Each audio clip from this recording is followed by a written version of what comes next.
আপোনাৰ job card আছে নেকি? যদি বন্ধুসকল আপোনালোকৰ লগত এখন জব কাৰ্ড আছে তো বন্ধুসকল আপোনালোকৰ কাৰণে এটা ভাল খবৰ আহিছে। তো অসম চৰকাৰৰ ফালৰ পৰা যিসকল লোকৰ হাতত জব কাৰ্ড আছে তো সেইসকল লোকক বৰ্তমান 12,000কৈ টকা প্ৰদান কৰা হৈছে।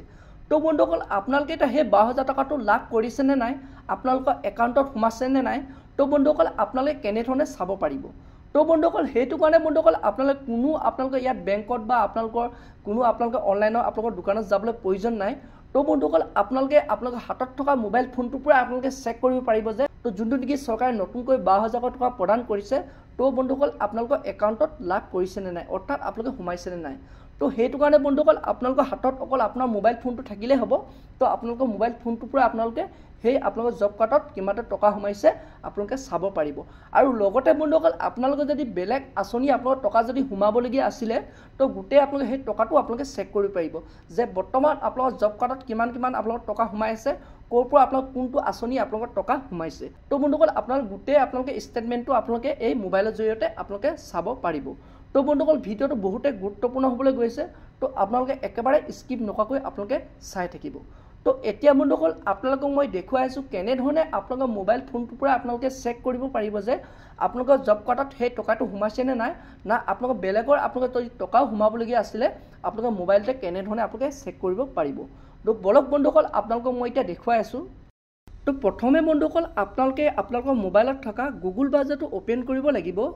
তো বন্ধুসকল আপোনালোকে গুগল ব্ৰাউজাৰটো অ'পেন কৰাৰ পাছত আপোনালোকে চাৰ্চ বাৰত আপোনালোকে লিখিব এনৰেজাৰ। তো আপোনালোকে লিখিব এনৰেজাৰ। তো বন্ধুসকল আপোনালোকে লিখাৰ পাছত আপোনালোকে চাৰ্চ কৰিব। তো বন্ধুসকল আপোনালোকে চাৰ্চ কৰাৰ পাছত আপোনালোকৰ মোবাইলত এনেধৰণৰ এটা পেজ অ'পেন আহিব।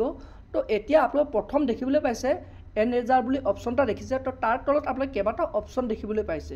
তো ইয়াৰে বন্ধুসকল যোনটো নেকি লিখা আছে 2 নম্বৰত পঞ্চায়ত বুলি, তো এই অপশ্যনটো আপোনালোকে ক্লিক কৰিব।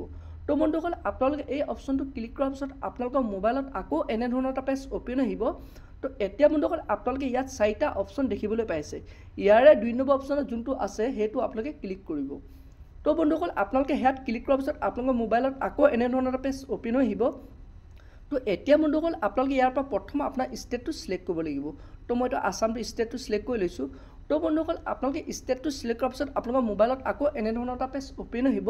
তো এতিয়া বন্ধুসকল আপোনালোকে ইয়াত কেইবাটা অপশ্যন দেখিবলৈ পাইছে। তো ইয়াৰ আপোনালোকে দেখিছে ফাইনেন্সিয়েল ইয়েৰ, তো তাৰ পৰা আপোনাৰ ডিষ্ট্ৰিক্ট, তাৰ পৰা আপোনাৰ ব্লক, তাৰ পৰা আপোনাৰ পঞ্চায়ত। তো এইকেইটা আপোনালোকে ইয়াৰ পৰা চিলেক্ট কৰিব লাগিব। তো এতিয়া মই বন্ধুসকল চিলেক্ট কৰি লৈছোঁ। তো বন্ধুসকল আপোনালোকে চিলেক্ট কৰিবলৈ ইয়াত ক্লিক কৰিব। তাৰ পৰা আপোনাৰ 2023 to 24 আপোনালোকে এইটো চিলেক্ট কৰি ল'ব। তো তাৰ পৰা আপোনাৰ ডিষ্ট্ৰিক্টটো আপোনালোকে ইয়াৰ পৰা চিলেক্ট কৰিব। তো আপোনাৰ ডিষ্ট্ৰিক্ট যোনটো হয় সেইটো আপোনালোকে চিলেক্ট কৰি ল'ব। তো তাৰ পৰা আপোনালোকে দিছে ব্লক, আপোনাৰ ব্লকটো আপোনালোকে চিলেক্ট কৰি ল'ব।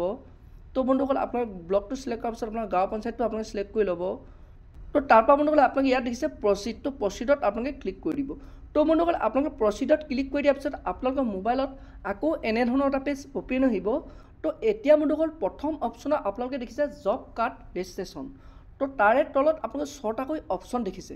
তো ইয়াৰে 4 নম্বৰ অপশ্যনত যোনটো নেকি আছে জব কাৰ্ড এমপ্লয়মেণ্ট ৰেজিষ্টাৰ, তো এই 4 নম্বৰ অপশ্যনত আপোনালোকে ক্লিক কৰিব।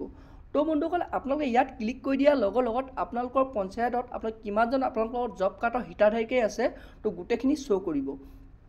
তো প্ৰথম আপোনালোকে ইয়াত আপোনালোকৰ জব কাৰ্ডৰ নাম্বাৰটো শ্ব' কৰিব, তাৰ পৰা আপোনালোকে ইয়াত নামখিনি শ্ব' কৰিব। তো ইয়াৰ পৰা আপোনালোক জব কাৰ্ডৰ আপোনাৰ যোনটো নেকি আপোনাৰ নাম, তো সেইটো আপোনালোকে ইয়াৰ পৰা বিচাৰি ল'ব।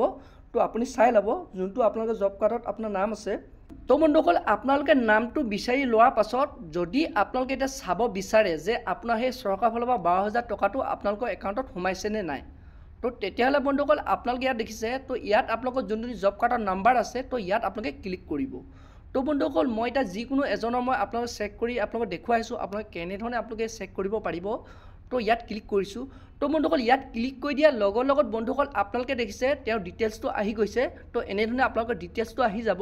তো তাৰ পৰা বন্ধুসকল আপোনালোকে কিমান টকা পাইছে তো এনেধৰণে আপোনালোকে চাব পাৰিব।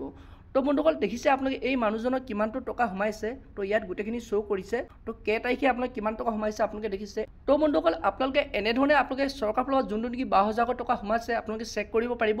আৰু বন্ধুসকল আপোনালোকৰ যদি বেলেগ আপোনালোকৰ যদি আঁচনি টকাও যদি আপোনালোকে সোমাইছে জব কাৰ্ডত, তো বন্ধুসকল আপোনালোকে ইয়াৰ পৰা গোটেইখিনি আপোনালোকৰ ডিটেইলছ চাব পাৰিব। তো এনেধৰণে বন্ধুসকল আপোনালোকে দেখিছে ইয়াত তেওঁ কি আপোনালোক ক'ৰ টকা আপোনালোকে লাভ কৰিছে, তো চৰকাৰৰ ফালৰ কিমানখিনি আঁচনিৰ টকা সোমাইছে, তো গোটেইখিনি ইয়াত নামৰ সহকাৰে আপোনালোকে ইয়াত চাব পাৰিব। তো বন্ধুসকল আপোনালোকে এতিয়া জানিব পাৰিলে কেনেধৰণে আপোনালোকে এই জব কাৰ্ডত টকা সোমাইছেনে নাই আপোনালোকে চেক কৰিব পাৰিব আৰু যদি বন্ধুসকল আপোনালোকে চৰকাৰৰ ফালৰ পৰা 12,000 টকা আপোনালোকে লাভ কৰিছে তো আপোনালোকে মোক কমেণ্ট বক্সত জনাব আৰু বন্ধুসকল আপোনালোকে এনেধৰণৰ আপডেট খবৰবোৰ যদি লাভ কৰিব বিচাৰে মোৰ চেনেলটো লাইক আৰু ছাবস্ক্ৰাইব কৰিব লগতে আপোনালোকে বেল আইকনটো অন কৰি দিব যেতিয়া বন্ধুসকল মই এনেধৰণৰ আপডেট খবৰবোৰ আপোনালোকৰ ওচৰলৈ লৈ আহোঁ প্ৰথমে বন্ধুসকল আপোনালোকে মোৰ ভিডিঅ'টো লাভ কৰিব পাৰিব